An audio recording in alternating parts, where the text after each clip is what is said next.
Bismillahirrahmanirrahim. Al-Hamdulillah Nabi Mustafa Sayyidina Muhammad sallallahu alaihi wasallam wa ila azwajihi wa dhurriyyatihi wa ahli baitihi wa jami'i ashabihi wa atba'ihi. Al-Fatiha. A'udzu billahi minasy syaithanir rajim. Bismillahirrahmanirrahim. Alhamdulillahi rabbil alamin. Arrahmanir rahim. Maliki yaumiddin. Iyyaka na'budu wa iyyaka nasta'in. Ihdinas siratal mustaqim. Siratal ladzina an'amta 'alaihim ghairil maghdubi 'alaihim waladdallin. Subhanallah wa bihamdihi Imam Ahmad al-Ghazali wa ila Imam Syafi'i wa al-Bukhari wa ila Imam An-Nawawi wa ila Imam Al-Bukhari wa ila Syekh Nawawi Al-Albani wa Syekh Zaid bin Al-Albani wa ila asisi hadzal masjid Syekh وإلى جميع المسلمين والمسلمات والمؤمنين آباءنا وأمهاتنا وأجدادنا وجداتنا وشيخنا.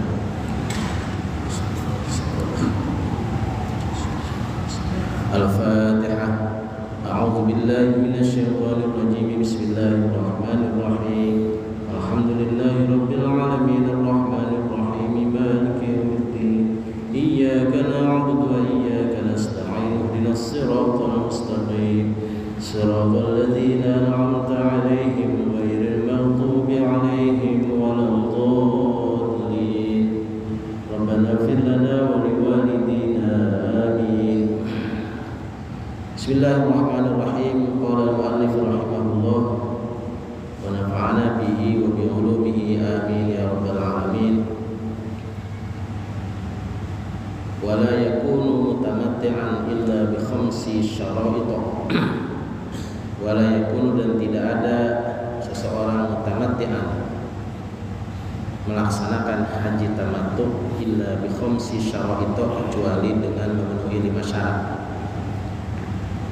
Kemarin telah kita jelaskan bahwa haji tamattu adalah haji yang rangkaiannya didahului oleh umroh, mendahulukan umroh dahulu, kemudian setelah umroh dalam jangka waktu kurang lebih menunggu 20 harian untuk jamaah haji Indonesia, lalu kemudian melaksanakan haji. Nah, untuk dikatakan haji tamattu itu ada 5 syarat. Ahaduha, yang pertama, alla yakuna min hadiril masjidil haram. Syarat yang pertama, bahwa dia itu bukan tergolong orang yang ada di wilayah Masjidil Haram. Maksud di wilayah Masjidil Haram itu apa? Wahadiru, orang yang ada di wilayah Masjidil Haram maksudnya adalah man, orang kana, yang adalah ia berada dari Masjidil Haram ke tempat dia itu ala masafatin, dalam sebuah jarak perjalanan la taqsuru fi as-salatu, yang tidak bisa untuk mengqashar salat. Jarak tempuh yang dibolehkan untuk mengqashar salat adalah sekitar 85 km. Nah, yang dimaksud dengan orang yang ada di seputar atau di sekitar Masjidil Haram adalah orang-orang yang tinggal di daerah yang kurang dari 85 km. Jadi nggak mungkin tuh haji tamattu dilakukan oleh seseorang yang tinggal di bawah 85 km radiusnya dari Masjidil Haram. Artinya bukan penduduk Mekah dan daerah-daerah sekitar yang berdekatan. Tentu yang namanya haji tamattu pastinya dilakukan oleh jamaah haji yang jauh.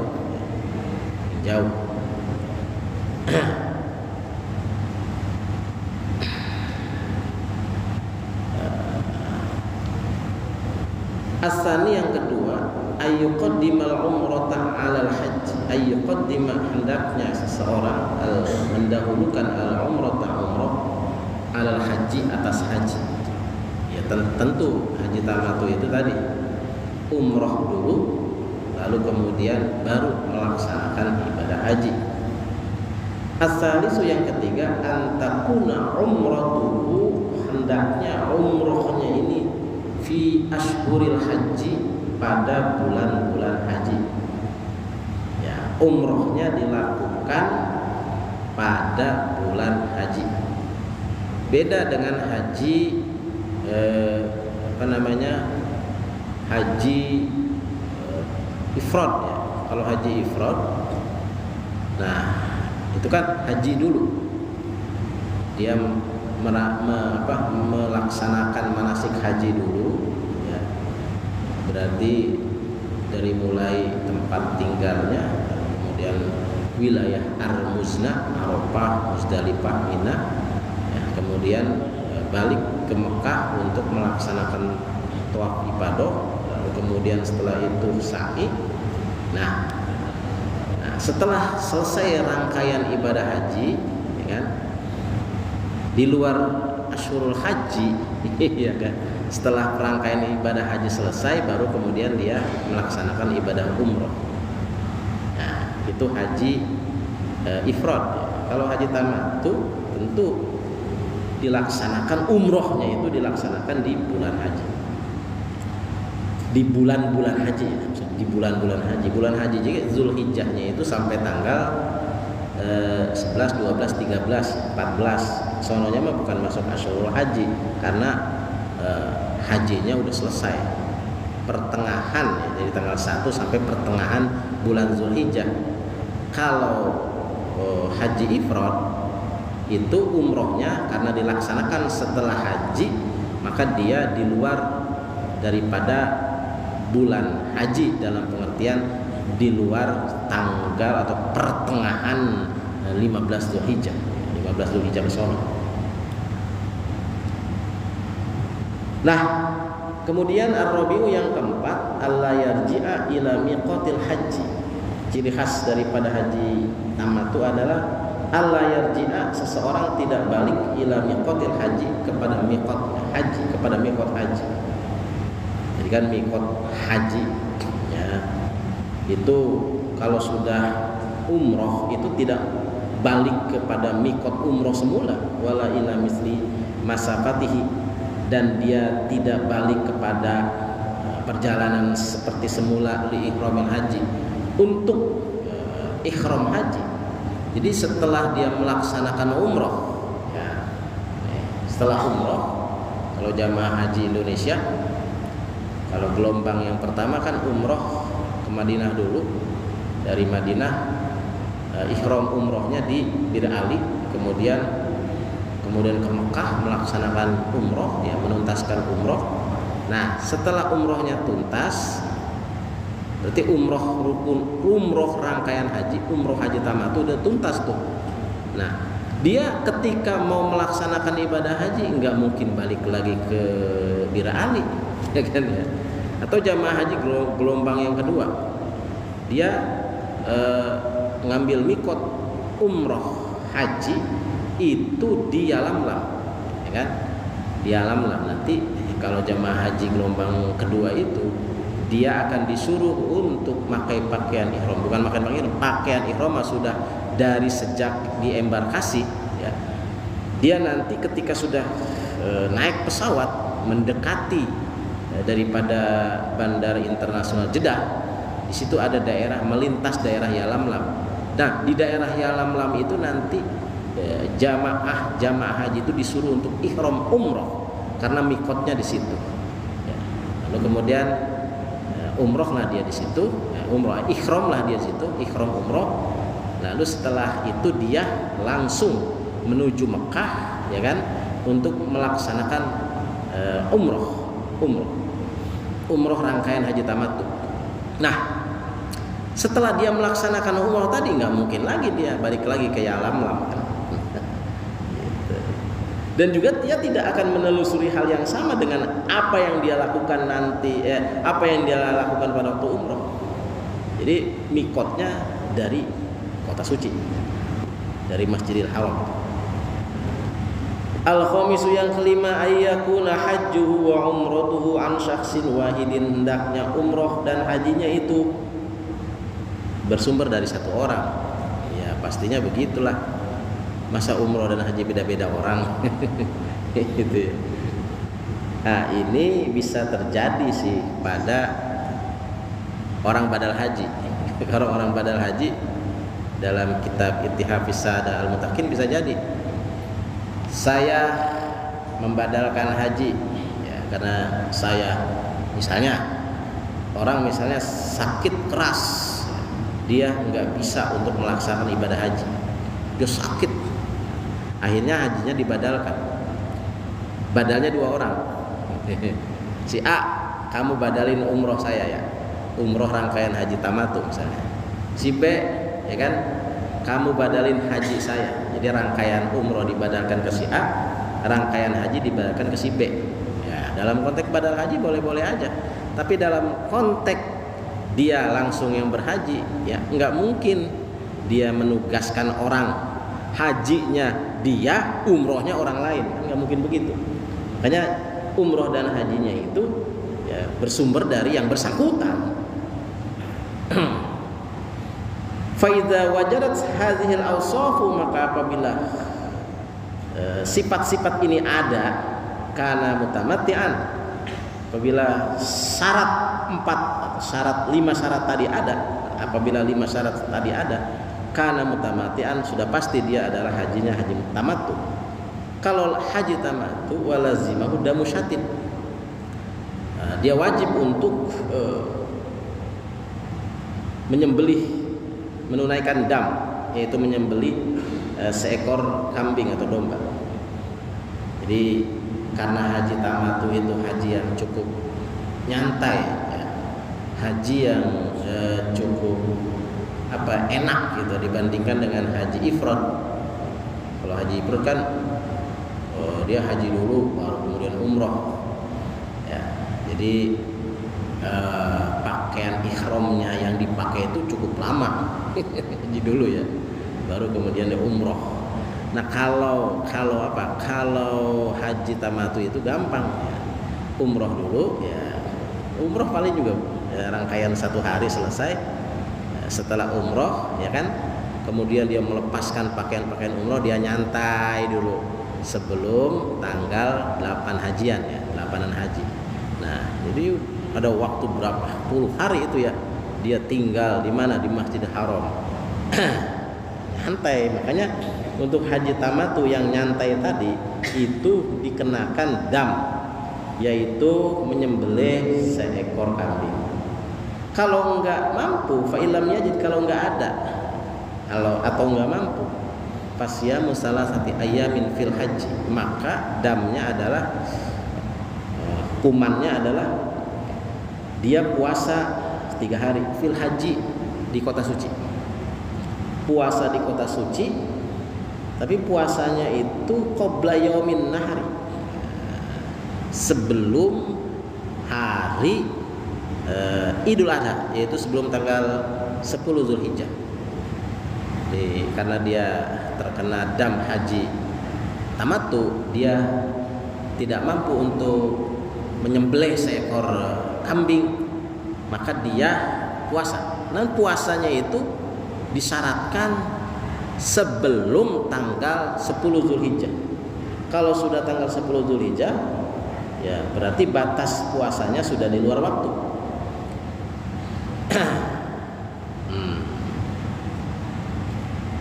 Nah untuk puasanya mutafarriqatan atau mutatabi'atan, baik mutafarriqatan, puasa 3 hari berturut-turut, atau tidak berturut-turut, atau mutatabi'atan atau berturut-turut. Boleh 3 hari itu berturut-turut, boleh 3 hari itu misa-misa. Sekarang puasa, besok enggak, besok enggak, puasa lagi, ya besok enggak, puasa lagi, besok enggak. Seperti itu enggak apa-apa. Yang penting 3 hari, mau berturut-turut atau tidak berturut-turut enggak apa-apa. Nah, wasab'atin idza raja'tum, dan puasa 7 hari idza raja'a ila raja'tum. Idza raja'a ilal watani, apabila dia balik ke tanah air. Jadi kalau sudah balik dia puasa 7 hari. Di jumlahnya adalah 10. 3 hari puasa di tanah suci, ya 7 hari puasa di tanah air. Wa illam yasum as-salasata hatta yarji'a ilal watan. Wa illam yasum, apabila ia tidak puasa as-salasata 3 hari di tanah suci, hatta yarja'a ilal watani, hatta raja'a ilal watani, sampai dia balik lagi ke tanah air, ya dia tidak melaksanakan puasa 3 hari di tanah suci. Nah, somal asyarata, maka ia hendaknya berpuasa sebanyak 10 hari di tanah air. Jadi puasanya kalau kata dia, saya puasa di tanah suci, aduh ya sangat nggak bisa, berat. Kenapa? Karena cuacanya panas, ya kan? Nggak kuat saya. Nah, boleh, ya boleh dia beralih puasanya yang 3 hari itu ditarik ke tanah air. Jadi di tanah air 7 tambah 3, 10 hari ya berarti di tanah air. Wah, wattamattu wal afdalu, yang paling afdal dari rangkaian haji yang tadi, yang 3, ifrad, tamattu dan qiran, yang paling afdal adalah al-ifradu, haji ifrad. Itu paling afdal, yaitu haji dulu baru umroh. Summa tamattu, kemudian haji tamattu. Summal qiran, yang paling kurang afdal adalah haji qiran. Jadi ifrad, tamattu, kemudian qiran gitu ya. Nah, sekarang kita akan menjelaskan tentang keharaman pada saat melaksanakan ihram haji atau ihram umrah. Wa amma mahzuratul haji wal umrati, adapun keharaman pada saat melaksanakan ihram haji dan umrah, fasittatun, ada 6. Al-awalu, yang pertama adalah al-labsu, berpakaian, berkomisi, berpakaian gamis yang berjahit ya tentu. Wasarawil, dan celana ya kan. Wal khuffi, dan sepatu nggak boleh tuh karena menutupi. Yang boleh itu sendal ya. Sepatu itu menutupi daripada bagian atas kaki, ya sendal. Wal imamatu, dan tidak boleh memakai sorban yang di kepala, ya, jadi sorban yang diikat di kepala, yang digelung di kepala, itu nggak boleh.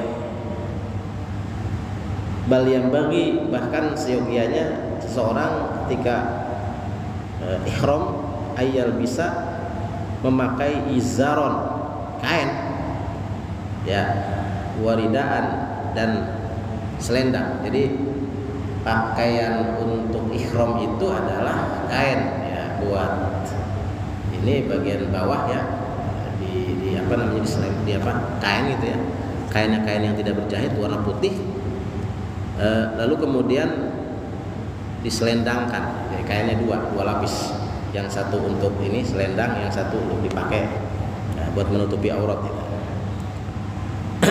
Tentu yang tidak berjahit ya. Wa na'alaini, dan sendal.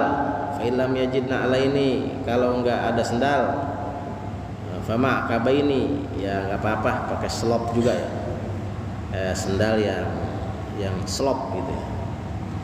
Kemudian fa illam yajid, kalau enggak ada, fa illam yajid izaron, kalau tidak ada kain, ya, kain penutup untuk ihram, kain ihram itu fasarawil, maka boleh pakai celana.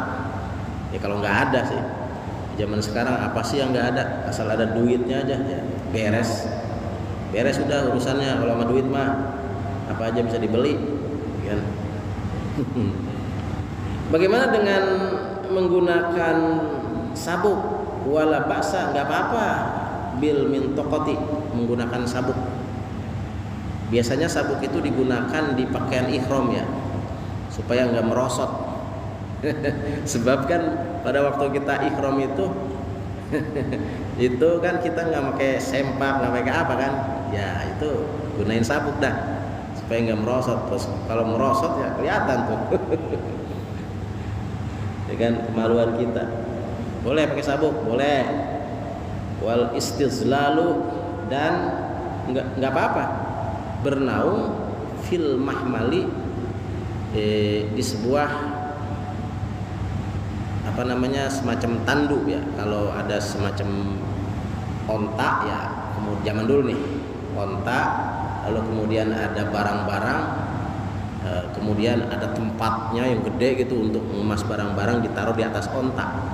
Nah itu kita jadikan naungan, itu nggak apa-apa ya, naungan nggak apa-apa. Atau misalnya bernaung di pohon nggak apa-apa, atau bernaung di tempat jemuran pakaian juga nggak apa-apa. Yang namanya bernaung mah nggak apa-apa ya.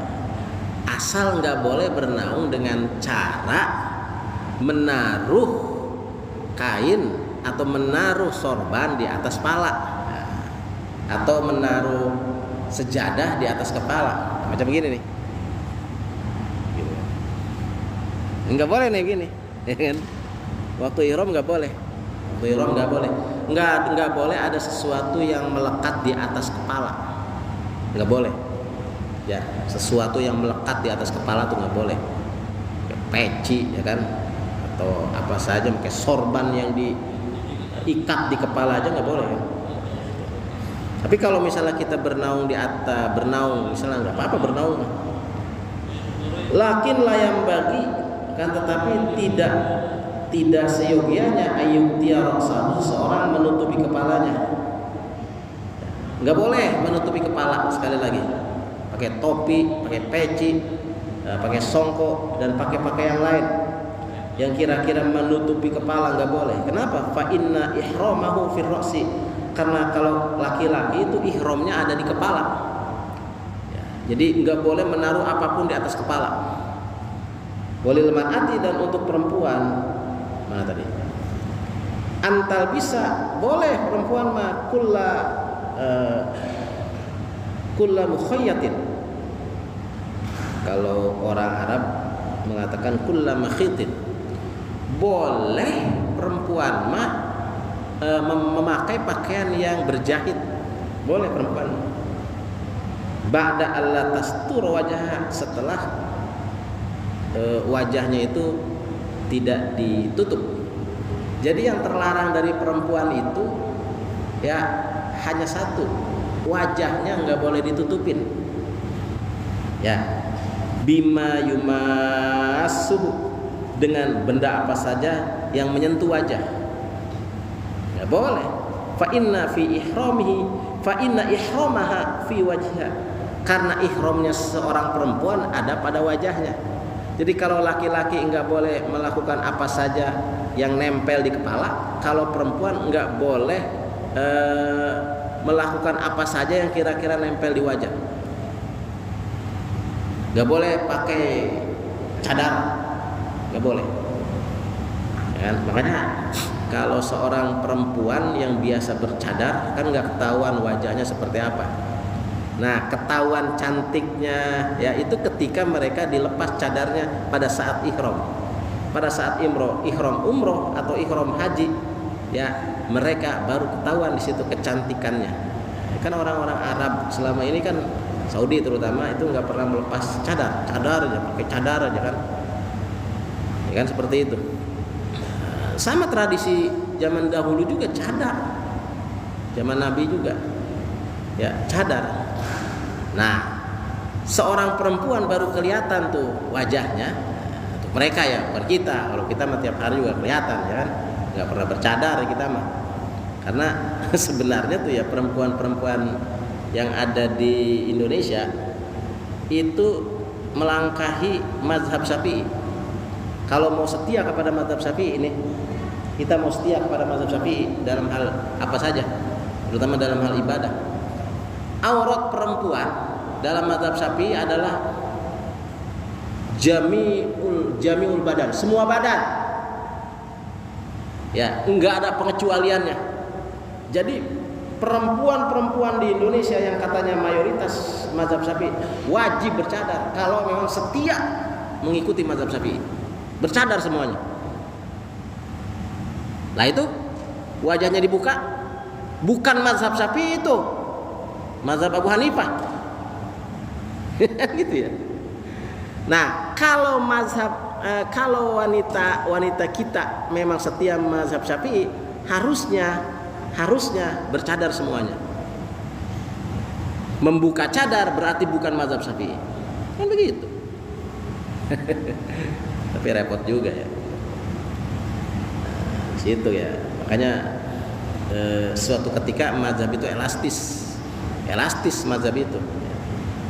Kalau misalnya dirasa memberatkan ya enggak jadi masalah, kita ambil mazhab lain. Kenapa enggak? Asani yang kedua, at-tibu, memakai wangi-wangian. Falyajtanib kullama ya'udduhul uqala. Falyajtanib, hendaknya seseorang yang sedang ihram haji atau umroh menjauhi kullama ya'udduhul uqala, semua perkara yang dianggap oleh orang-orang yang berakal tiban, sebagai sesuatu yang wangi. Parfum nggak boleh, minyak wangi nggak boleh, ya kan? Karena sedang ihram haji atau ihram umroh. Kalau udah ihram nggak apa-apa. Fa in tatayyaba, kalau dia memakai wangi-wangian, ini pada waktu ya, kecuali sebelum ihram, misalnya kita mandi dulu ya, sebelum pakai pakaian ihram kita mandi dulu, kemudian wangi-wangian dulu, nggak apa-apa, itu masih sebelum. Kalau udah ihram ya kan, itu nggak boleh pakai wangian. Fa in tatayyaba, kalau seseorang pakai wangi-wangian, parfum atau minyak wangi, atau misalnya minyak rambut yang wangi, aula bisa, atau dia pakai pakaian yang berjahit, fa alaihi damu syatin, maka dia dikenakan dam ya, berupa menyembelih seekor kambing ya.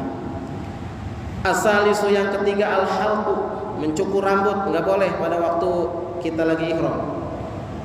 Mencukur rambut dan bulu-bulu yang lain, bulu mata ya, bulu, nah ini ya kan sama nih, mencabut juga sama, bulu hidung, bulu alis, bahkan bulu kemaluan nggak boleh. Wal qalmu, dan juga menggunting rambut, menggunting kuku, nggak boleh. Wa fihi ma al fidyatu, kalau itu dilakukan maka fidyah.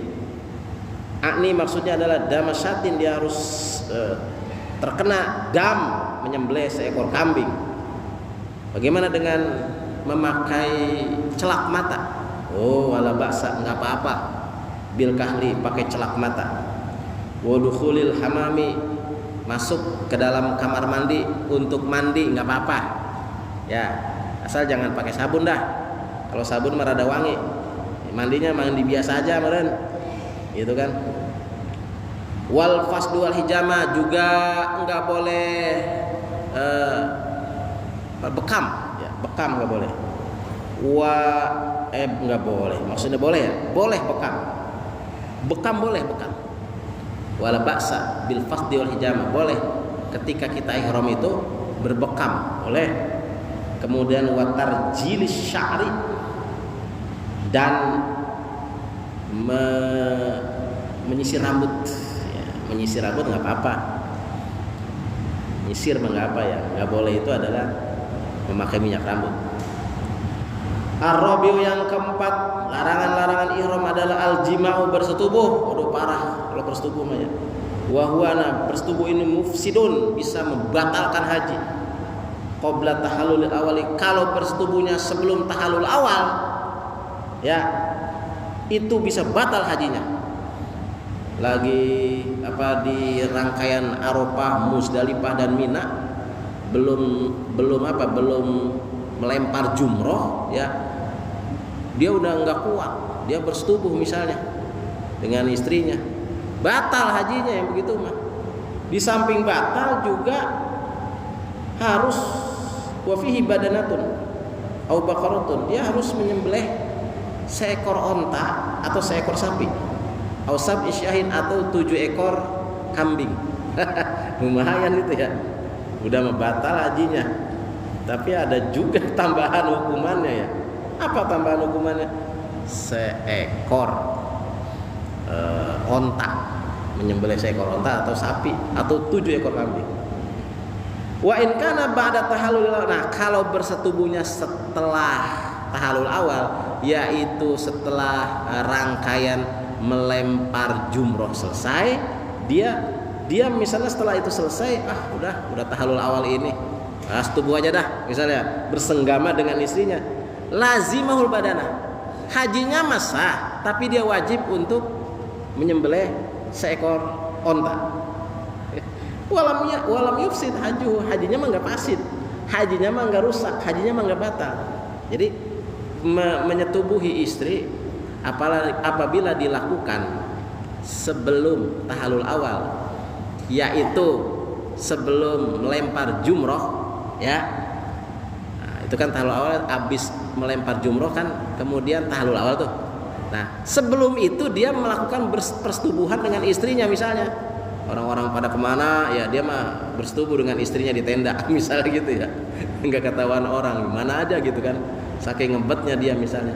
Nah itu batal hajinya. Di samping hajinya batal, juga dia wajib untuk menyembelih onta, atau kalau nggak ada onta sapi, atau kalau nggak ada sapi 7 ekor kambing. Tapi kalau dia bersetubuhnya itu setelah tahallul awal, ya kan, sebelum tahallul sani, sebelum tahallul yang kedua, ya, sebelum rangkaian, berarti sebelum tawaf ifadah, sebelum sa'i, di situ ya, udah melempar jumroh, udah selesai dia gunting rambut, nggak tahan dia, pengen bersetubuh sama istrinya, rambut digunting, setubuh aja dah misalnya, padahal dia belum melaksanakan tawaf ifadah dan belum melaksanakan sa'i, ya kan? Nah hajinya sah, tapi dia wajib untuk membayar dam, yaitu menyembelih seekor sapi atau seekor onta, atau kalau nggak ada 7 ekor kambing. Waduh. Penyakit ini.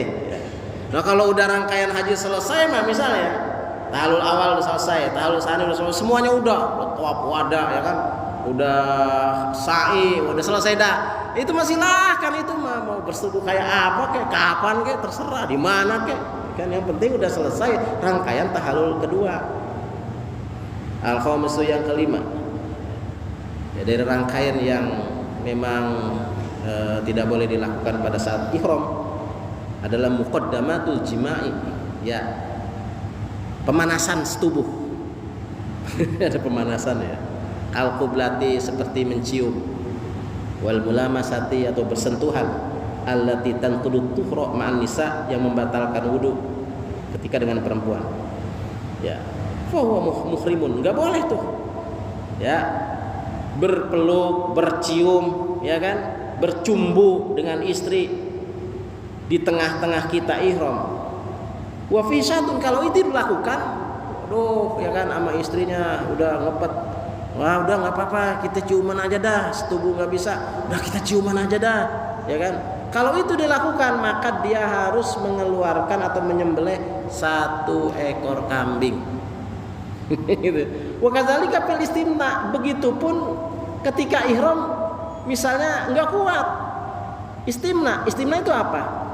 Istimna itu artinya masturbasi, mengeluarkan air mani dengan tangan, ya kan, dikocok-kocok ya barangnya, karena nggak kuat itu kan ya. Nah dia wajib kena dam. Apa damnya? Yaitu menyembelih seekor kambing. Jangan macam-macam ya. Wa yahrumu, dan haram an nikahu, nikah pada waktu ihram, haram nikah, ya, sempat-sempatnya nikah pada waktu ihram, nggak boleh. Wal inka, dan menikahkan. Kalau nikah berarti dia jadi pengantin, laki-laki atau perempuan. Kalau inkah, menikahkan, berarti dia wali, ya kan, dia menjadi wali pernikahan. Misalnya dia lagi ihram, dia anaknya nikah secara jarak jauh dengan seorang laki-laki yang ada di depan, dengan pacarnya, misalnya pacarnya ada di situ, dah kita nikahin aja anak saya dengan kamu, nggak boleh begitu, ya kan. Nikah nggak boleh, menikahkan nggak boleh, wala dama fi, tetapi tidak ada dam ini mah. Ya, nikah haram pada waktu ihram atau menikahkan haram pada waktu ihram, tapi nggak ada damnya, ya nggak ada kewajiban untuk menyembelih seekor kambing atau sapi atau apa saja. As-sadisu yang keenam, qatlu saydil barri, membunuh binatang-binatang darat. Nah, ini yaitu mayukalu, binatang-binatang yang halal dimakan. Nah, misalnya ketika ihram dia membunuh ayam misalnya ya, atau membunuh kambing. Nah, itu haram itu ya. Au huwa mutawallidun min halal haram, atau ada binatang dari hasil blasteran antara hewan yang halal dan yang haram. Misalnya antara apa blasterannya? Kambing sama anjing misalnya bersetubuh. Keluarlah anak di antara dua-duanya. Mana tahu kita anjing atau anak kambing ya. Nah, ini misalnya ya ada hewan blasteran antara kambing dengan anjing, dibunuh sama kita misalnya. Ya itu kena tuh, ya kan? Kena sanksi tuh, ya kan? Falaihi mislu. Nah, kalau sudah begitu, itu bukan menyembelih seekor kambing, tapi hukumannya adalah sesuai dengan yang dia bunuh tadi. Kalau dia membunuh ayam ya ayam keluarin kan. Kalau dia membunuh kambing ya kambing. Kalau dia membunuh binatang-binatang yang halal lainnya ya sesuai dengan yang dia lakukan, yang dia bunuh tadi itu. Gitu ya. Tetapi wasaidul bahri halalun. Kalau binatang membunuh atau berburu binatang air ya, ikan misalnya, mancing. Jadi ketika ihram mancing. Kalau di sono misalnya ada kolam, karena biasa tukang mancing misalnya, ya kan, di sono ada pemancingan, ikut mancing ya kan, ikut mancing kemudian dapat ikan, ya kan, kemudian ikannya dikeprek, dimatiin. Nah, kalau itu mah nggak apa-apa, binatang halal mah, binatang laut mah ya, binatang air mah nggak apa-apa. Yang nggak boleh adalah berburu atau membunuh binatang darat, ya. Gitu ya. Para jamaah ya, ini minggu depan kita akan menjelaskan tentang urutan daripada amaliyah lahir dan amaliyah batin manasik haji. Demikian ya, karena waktunya juga sudah mau isya, mudah-mudahan ada manfaatnya. Allahumma muwaffiq ila aqwamit thoriq. Assalamualaikum warahmatullahi wabarakatuh. Selamat bergabung kepada semua yang hadir di sini. Mudah-mudahan sehat dan berkah. Allahumma muwaffiq ila aqwamit thoriq. Assalamualaikum warahmatullahi wabarakatuh.